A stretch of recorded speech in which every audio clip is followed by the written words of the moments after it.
Hello, everybody. First collab of 2021. Yeah, who would have thought it'd be like this? On Zoom. Today, we're starting off a little batch. It might turn into a batch, we're not really sure, of videos vaguely to do with the companions of Doctor Who. So this one is going to be looking back at all the, well, not all of them, but the ones from New Who, the companion announcements, press releases, videos, specially recorded trailers, images, all that sort of stuff. And of course, bringing it right up to date with John Bishop, who surprised us all on New Year's Day. I have prepared a little list of all of the bits and pieces, press releases. I've seen it. It's yes, very thorough. Both got it up, haven't we? Yeah. Hoping that it doesn't kill my internet, but yes, we've both got the list and the images as well. And it was weird looking at these images. I've not seen some of these in yonks, and I totally forget that those images that we're going to see in this video are the first like look we had at these companions. Some of them just in their normal everyday clothes, some of them full costume. If I just ask you now, which is the earliest one that you remember? I know what mine would be. Oh, yes. Yeah. Well, go on, what's yours then? What's yours? So for me, it would be Karen Gillan, that image of her TARDIS in the background and her sort of shirty blouse thing and the t-shirt. The landscape one is the one I remember the most. Do you remember the website with the RCD logo and it was sort of orange and burnt? Back in the yellow text, back in the sort of final days of that website, yeah. And I remember that being like a news article on that page, and I distinctly remember that photo. So I definitely remember that Amy Pond announcement. But I have a feeling, even though I didn't properly start watching the show until Voyage of the Damned, I think that one of my first that I remember seeing in the public consciousness was Martha. But then again, the photo that I saw, I don't think was the official one, and I think we're going to go into this. But I think there was two different press photos taken. Two photo shoots, yes. And I saw the one they didn't go ahead and use widespread. But I saw it online when, searching for Doctor Who images and things like that. So technically Martha, but the one I definitely remember was Amy Pond.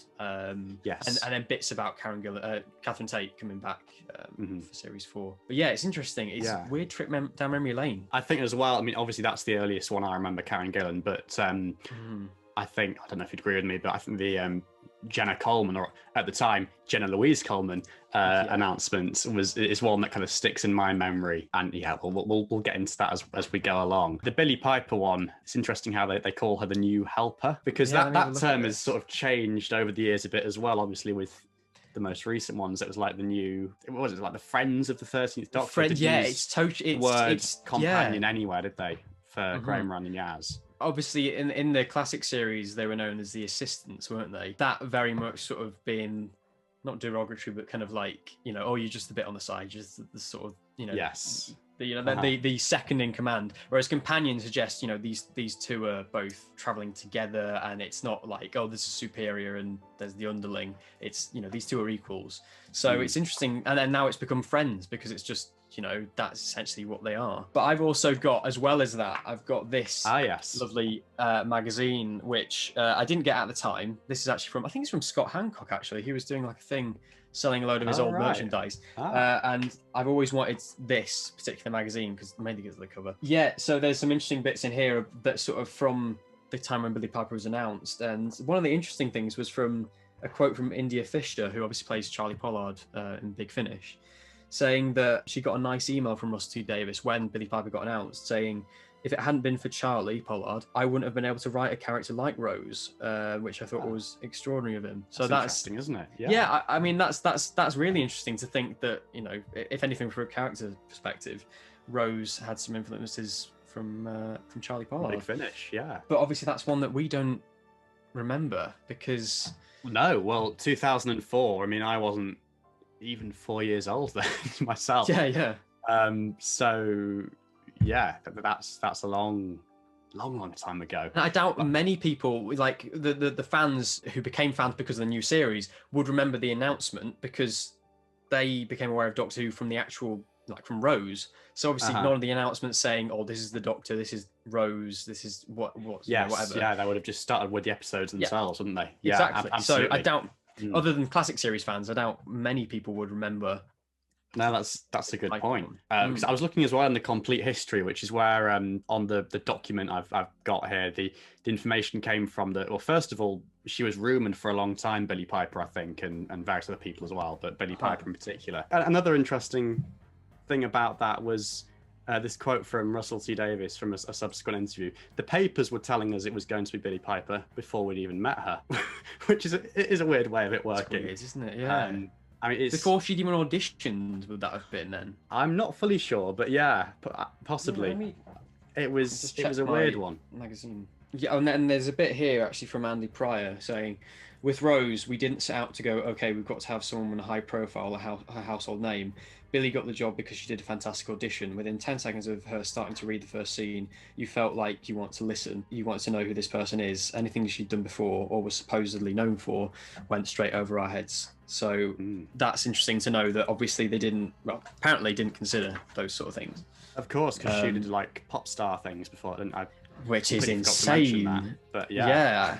I mean, who I think if you said Billie Piper nowadays, you'd think of either Doctor Who or her acting career. You would not think of the pop stuff. It's insane. And people were like, at the time, they were like, a pop singer in Doctor Who? Yes. It's alien to us, though, isn't it? It's going to crop up again throughout this list a couple of times where it's like a comedian in Doctor Who, or yeah. Well, you get that about 3-4 times, I think, on this list. Yeah, and look at what she did with that role. It's mad how people even doubted that, she'd become this amazing megastar, turned into action figures as well.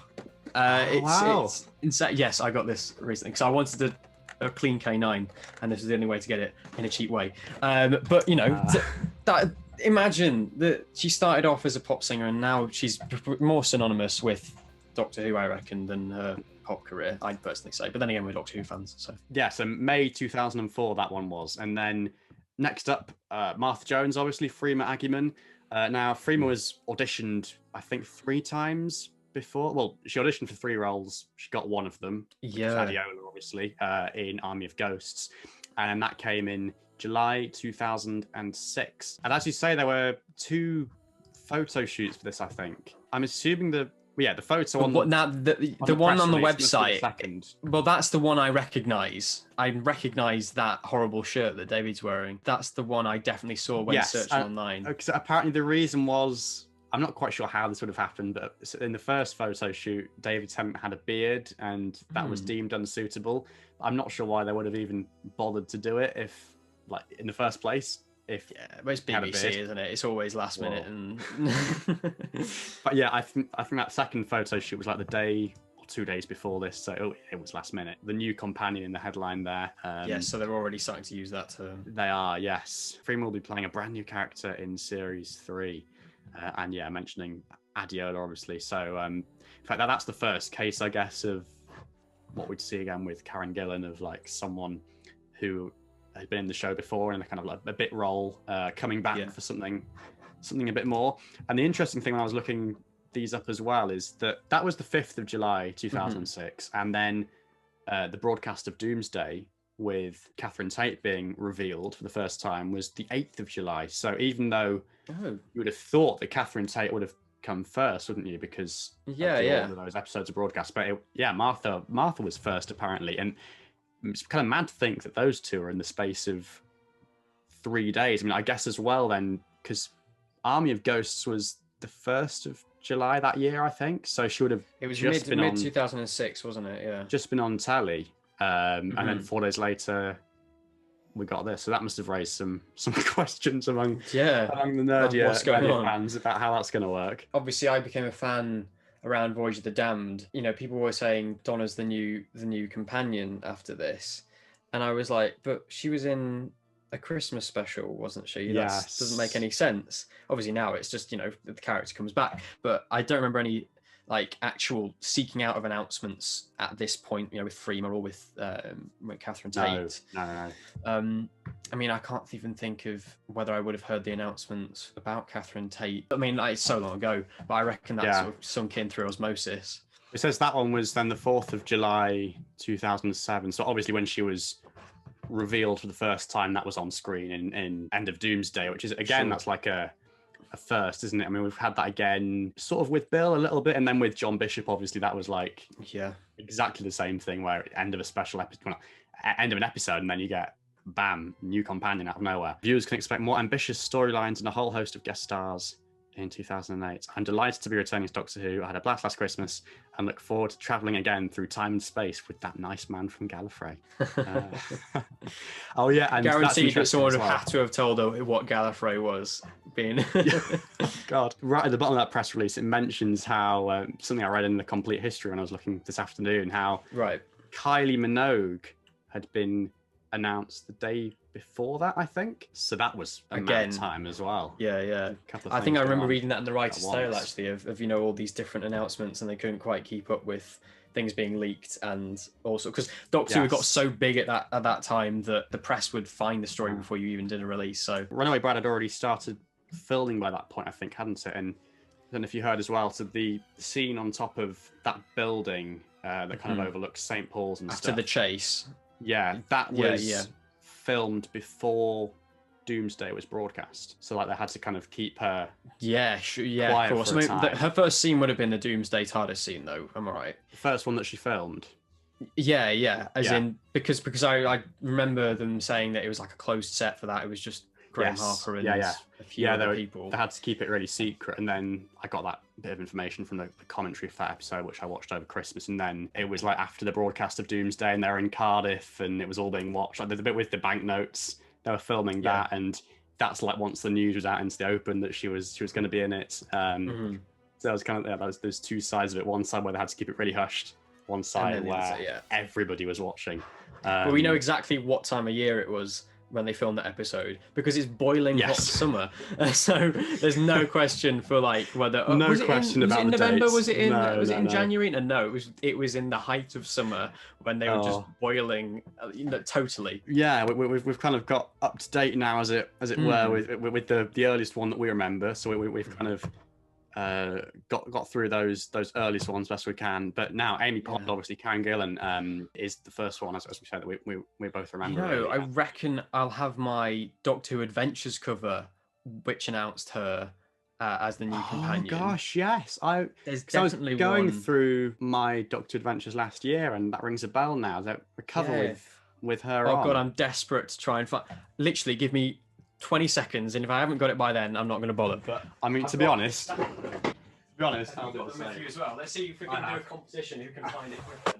Oh, there we go. Found it. There we go. That's the one we want. What number is it? 121. 121. Okie dokie. I'll just get mine. I remember the kind of cover because it's got this silver bit on the top, so that's what the visual signifier of it was. Oh, I see. Yes, it was that one.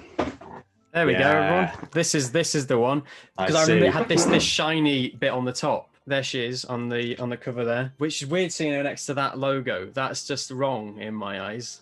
It's just bizarre. Yeah, and like next to the next Doctor as well. It's like a mad sort of hodgepodge of elements there. This week we've got an exclusive interview with Karen Gillan, the lucky actress who will play the new companion next year.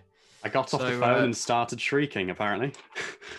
But look at that double page spread of the back. That's why I recognise that picture distinctly. Yes. Because it's Amy Pond, isn't it? I knew that I had some sort of Karen Gillan related announcement stuff. So there it is. It's the Doctor Who Adventures.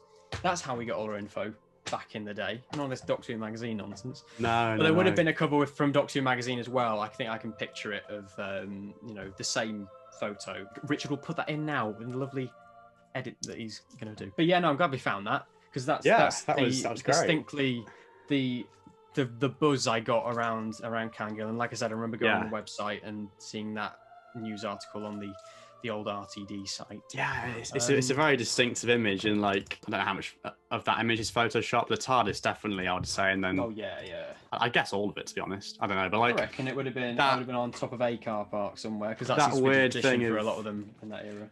Well, yeah, there's that side of it, isn't there? And then there's like the tradition as well of like photoshopping in weird elements. Like, I'm thinking of that Doctor Who magazine cover with Nardole. Okay, that wasn't the announcement, but I know exactly what you mean. In the background, when it was clearly like Series 10, the Doctor and Bill together, and then Stephen Moffat goes, actually, we've got Nardole involved now, so we're just going to stick him in the back there. I mean, we'll come on to Matt Lucas's announcement, but the way they did his announcement photo, it just looks so slapdash, but like I said, we'll come to it. But yeah, Karen Gillan, that was distinctly the first one that I remember being announced, and no idea that she'd been in it before. I think it was a few years before I was like, oh yeah, she's the woman. Yeah, unless it said it in the interview. I didn't see it in here. I don't think they mentioned it. So I probably was blissfully unaware that she'd been on the story before. Sort of comment on that. First of all, we had 2 redheads in a row, which seems a bit odd now.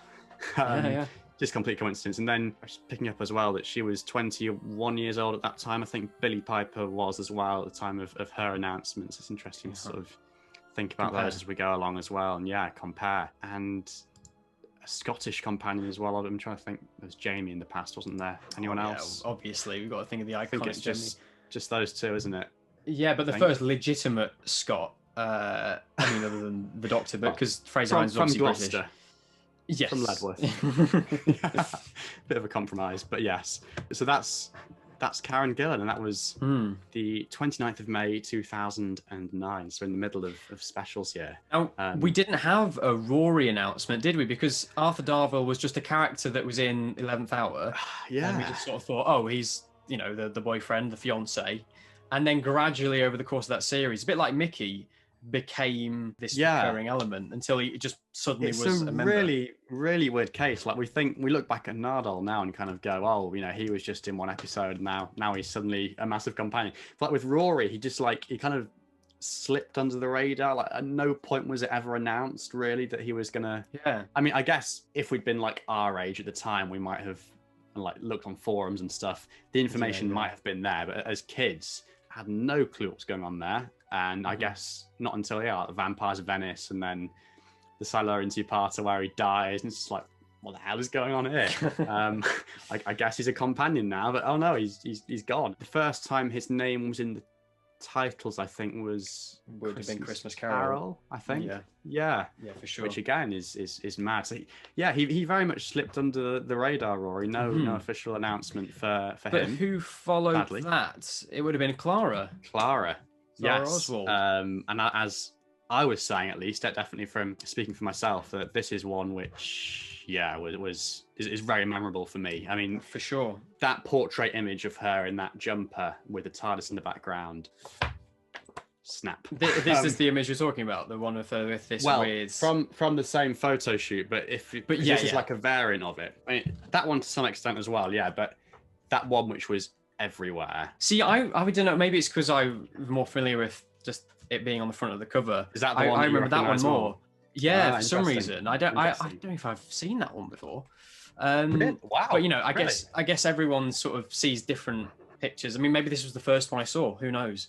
Maybe that's why it sticks in my mind more. I don't know. Because I remember I definitely saw this on. Oh God, I think it was online. I'm trying to remember how it would have worked because I was at school at the time, but I didn't have like a smartphone or anything. So maybe I logged onto a computer or something. I definitely saw that image, and because it was like, if I just open up the article, I think there was some sort of press conference as well. There's a video, I think, from it. There was a video of her on top of a roof, wasn't there? Was it on top of a roof? It was like again on top of a roof. Yeah, it was him.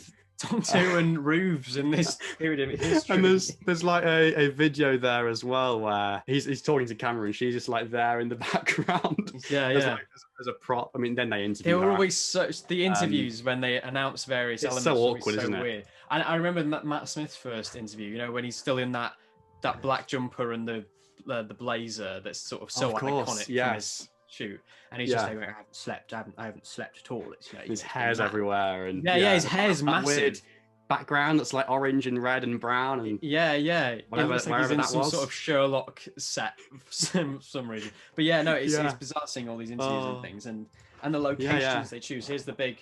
That's obviously the setup. Oh, you've got the shoot, and that horrible. Yes. That's like our theatre floor at school. The theatre manager that we used to have.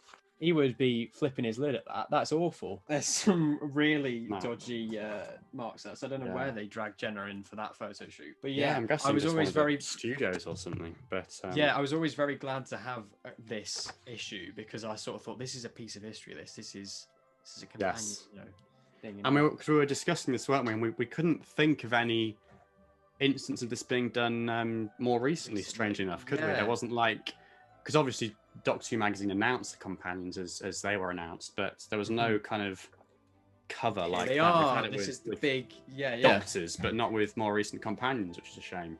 It wasn't the news of the month, was it? It was just sort of like a little thing in the I guess not. No, yeah. It worked out for Bill that it was in issue 500 that it got announced. Yes, I mean, yeah. So to be fair, they had bigger stuff going on, I suppose, didn't they? And there's like the issue before that was Target covers and David Tennant and Catherine Tennant doing Big Finish. So there was a lot else going on. Yeah, that image. I mean, well, it applies to all the images from that shoot, really, but particularly for me, that portrait one. I just remember, looking at that and just thinking, you know, she looks so like suitable there. She is just a Doctor Who companion in that photo with the jumper and the smile and the hair. Straight away. She looks the part, especially like going into the 5th anniversary year as well. There's something about that. I guess like the slightly kind of retro style of the vintage of the jumper. And then they shock us completely. Do you remember watching Asylum of the Daleks? And it was like, yes. What's she doing there? She's not in it till next year. Of the few instances where it wasn't spoiled beforehand for me. I had no inkling. I think I'd heard there was some surprise after the credits, but that was about as far as it went. I had not a clue at all, and that's why I got so confused. I was like, she's what brain confused, and obviously they did all that, and it was amazing. But yeah, so that was a big. I distinctly remember the buzz around that and that happening. And then what would it have been next? Was it next is Bill? So it's quite a long gap there, which is probably why longest staying. It's probably why I remember that one the most, really, out of all of them, I think, because Bill was sort of a different point in our lives. We're a bit older, but and they really did make a night of it, didn't they? Because this was announced via a specially filmed. This is mad, isn't it? A specially filmed clip that they put out during the football. Was it the football? Like the World Cup final or something like that. It was some sort of final. Some type of sport. Yeah. Doctor Who decided to interrupt. But FA Cup semi-final, that's right. So I knew it was some sort of final. And we got that wonderful clip of Asbill being announced. Yeah, that's the kind of the thing that sticks in my memory for that. I mean, because obviously that went around for ages. Out of all of them, it was probably the most teased, if you remember that image of the shoes, and there were various other things as well. This was the first one, I think. Well, I guess for Jenna as well, a little bit, because they must have announced it was going to be a press conference, but this was really like the announcement for the announcement, and like the first instance of it being like in the middle of a sport thing, like with Jodie Whittaker, obviously. But they really built up to it. I definitely remember they sort of built this up and I got really excited for it. I filmed my reaction. I never put it on YouTube, but I did film my reaction. And the only reason I didn't put it on was because I didn't know who Pearl Mackie was, and I thought if it was a well-known name, I'd be like, oh my god, and then that would be an interesting reaction. But my reaction seeing it was kind of like, oh, don't know who you are, but you know. So I thought there's not much to it really. Yes. But I remember loads of rumors going around about who it might be, and one of the distinct. Of course, there was going to be the one who's now in the 8th Doctor Time War stuff. Like Raki Thakra. Raki Thakra. Is it Raki Thakra? I think so. But something it's insane to know that she was one of the main names being put forward, and now she is a companion in some. Yeah, that's so weird, isn't it? And Asbill being the biggest meme of the year in the Doctor Who community. Oh god, yeah. And interesting as well that, as you say, we got the specially recorded scene for that, so we kind of got to see the companion before we got to see the companion on TV. Again, obviously we've sort of had that with John Bishop, but we haven't seen him speak. Perhaps they're too afraid to like unleash the Liverpudlian accent on us just yet. Because I'm now doing Doctor Who, as everybody knows, which is brilliant. But we got that with Pearl Mackie, obviously, which was an interesting new addition. And I guess an interesting scene as well, because I don't think it quite encapsulated the character. No. I think it was very much a kind of Cliff Notes, cheeky. It was sort of a more stock companion sort of thing, wasn't it? So it didn't give the best first impression, but it still was great to see, straight away, like, oh, here she is. Yeah. Because I guess like with a more established name, you perhaps wouldn't need to do that as much. But yeah, because she's not as well known. This was like her first TV job, I think, wasn't it? So like, she was you kind of have to sort doing of something in the National at the time, so she was just a curious incident, wasn't it? Yeah. So I guess you sort of needed that really to kind of bolster her up a bit, and so people weren't going, oh, who is this? What's she done? I totally get why they did it. Yeah. And so the Terry Nation that was an Dalek interesting contract, one. possibly. Who knows? Who knows? The images from that as well, I distinctly remember that one where she's like contorted slightly. The portrait image against the white background where it's like her body's a bit curved. It doesn't really look like her, does it? But I remember obviously that was being used in every piece of fan art, like hence that moment, until we got Series 10 promo images. Even if the trailer itself didn't capture her character, I think definitely from that, and then perhaps a bit more so from the TARDIS one where she's like got like grin on her face. The one with her and Peter. The one with her and Peter, you do kind of get a sense kind of copying Peter's curls in that photo right now. Oh god, the wavy locks. You actually are. I love the way they both look in that picture. I think they just look like the professor and the student. It's perfect. Covering his mouth, and she's just like the massive grin on her face. It's that's great. I loved that. It really captures the dynamic, doesn't it? So who was next? Was it our cheeky chappy with Matt Lucas? Oh, of course. Yeah, I was going to say the Chibnall ones, but no. Because obviously he was another instance of a Catherine Tate being done, wasn't he? Yes. He appeared in a Christmas special. We didn't think anything of it. And suddenly it was like, oh yeah, he fancies being back. Should we just write him in? And it was a great success, in my opinion. But it was. For the actual announcement, I would agree. Do you remember how you felt at that time? Because I know that I wasn't particularly convinced. I at the time I was like, this is an odd choice. I wasn't completely taken by his character in Husbands of a Song. I mean, now I am, because in retrospect, absolutely, again, it's a totally different character. It is a totally different character.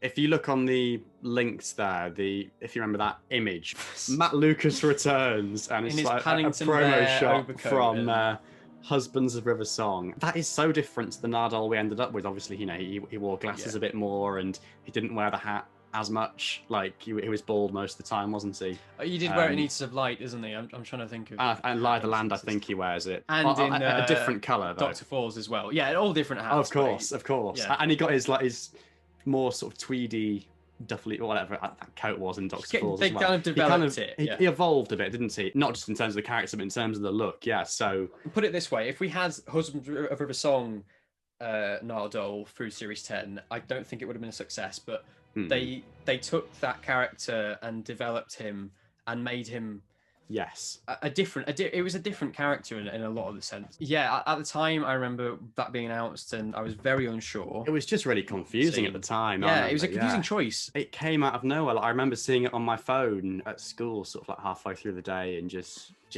being confused. I was like, what the hell's going on? I don't understand why, for the love of God, he was shite. It made someone's day. Oh dear. So sorry, moving swiftly on from that, something a lot more wholesome, as you say. We've got the fam and that distinct image of them in the corridor. Bradley Walsh. People have been like, rumoured, hadn't it? Like probably as early as sort of summer 2017. I don't think we'd heard about Mandip and Tozen up to that point. I could be wrong. No, but I don't remember it. No, I don't remember Bradley either. Walsh being there. I think that was the first moment when that pitch got released that I knew that those other two were in it as well. It was from the read through, actually, that photo. I read recently in Doctor Who magazine, I think. The column that Chris Chibnall did when they left, so it must have been an issue or two back, and he said where it was. I think it was a hotel in London or somewhere. And it was just, literally shot on an iPhone. Just, I mean, it looks like it, to be fair. Did they shoot every promo photo on an iPhone then those days? Even the big poster? I guess they couldn't have done a proper photo shoot if it was just a read through. But weird circumstances. And I've just found my original tweet when this got announced on the 22nd of October 2017. Looking like a great lineup for the new TARDIS team. Would be great to see what Chibnall does with each character in the series. Little did I know Ryan would be shite. Yes, interesting. Just seeing the initial reactions and everything. On that tweet, can you see what time that was? Because I remember this being like very late in the evening. The announcement I retweeted. The way I remember it. Go on. Was that half past 10? Yeah, that's exactly what I meant. Like 10, 11 o'clock. It literally came out of nowhere. I mean, obviously we were sort of half expecting it at some point. That is bizarre. But yeah, it was like an hour to go. An odd getting time. ready for bed, and then a Doctor Who casting announcement. I'm just reading the press release as well. Of course, Sharon D. Clarke was mentioned there as well. Oh yeah, in a she returning role. Fun times. The new Doctor is going to need new friends. That's Chris Chibnall. Yeah, he is once he's met. She is once she's going to met Ryan, Graham, and Yaz. Well, yes. Yeah, no, it's. I mean that promise at the time, it was mad of a new TARDIS trio. We hadn't had that since. Of course, yes. Since the 80s. Yeah, not seriously. We kind of had it on and off, like when River Song was there in Series 6. Yeah. Jack and Mickey in Boomtown or whatever. But yeah, you're right. That was a new departure. Stay tuned for my video on the channel to see stuff about TARDIS teams. And so, of course, bringing it right up to date then, the 13th Doctor is in need of new friends once again. Although we weren't expecting her to be necessarily, because she's still got Yaz, obviously. As I said earlier, this just came completely out of nowhere on do you remember when you were watching this on New Year's Day? Yeah. I mean, I don't know about you, but obviously I was watching Revolution of the Daleks and it had finished, and there was that announcement over the closing credits, which was like, oh, stay tuned for a Doctor Who announcement. And you were kind of thinking, I don't know, what's this going to be? Is it going to be like some advert for merchandise, or is it just going to be, I don't know. Or a bit like that really awful one we had at the end of Battle of Ranskor, of course, which was just 13th Doctor going, here's my New Year's resolution, I'm coming for you. And that's it, just one shot. I thought it was going to be something like that, like a shot from Series 13 of her turning around and saying, come on, Yaz. and that was it. I mean, but this whole thing started of this guy talking about star signs, and I was like, what's going on? Yeah, well, to be honest, I wasn't even expecting that. I was just, I wasn't even engaged with it anymore. I was just kind of, whatever. I thought it was a different show. And then, well, exactly, because the episode ends and then you get that shot of Liverpool, which I'm assuming I thought it was some BBC promo for footage. Like Liverpool, blah, blah, blah. Exactly. Yeah. Or like just a different show. Obviously, as you say, you get his mate. But again, it was an interesting one because like he was, obviously he's not like a well-known actor, I don't know who it was, but like he was just there in the background talking about star signs and stuff, and there's like the odd hint, he says, I don't know what he says, like lucky number 13 and whatever those little clues are that he gives. And then so I was kind of there zoned out, and then I was like, oh, hang on, what's this? So being dragged back to the television, and then John Bishop turned around. But even then, because I wasn't really familiar with John Bishop, it was still not like, I was kind of realizing this was a Doctor Who. This was the announcement, and then it comes. And I knew he was in it. I knew he was in the series because there'd been leaked set pictures, and people noticed him there. But no, I was like, new companion. Is this real? Well, because they didn't even say that, did they? On the trail. I mean, that came. No. That came afterwards on the press release and things. So it was like, John Bishop is in Doctor Who, but is he just a guest star? Is he the Doctor? Is he a pre-Hartnell Doctor? And so we all had to go and check our phones afterwards. Just a double check. Have we seen that? Was that real? Image of him with his hoodie and shirt and jacket and all that sort of stuff, and the press release. What are your expectations for him? I guess just to finish off. Thing I was reading. I can't find it. Oh, there it is. The latest, this.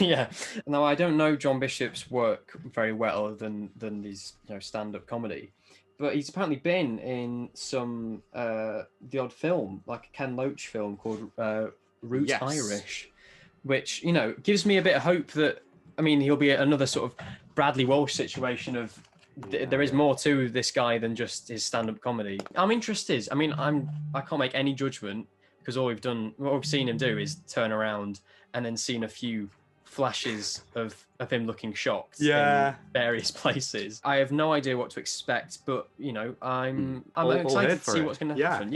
Exactly.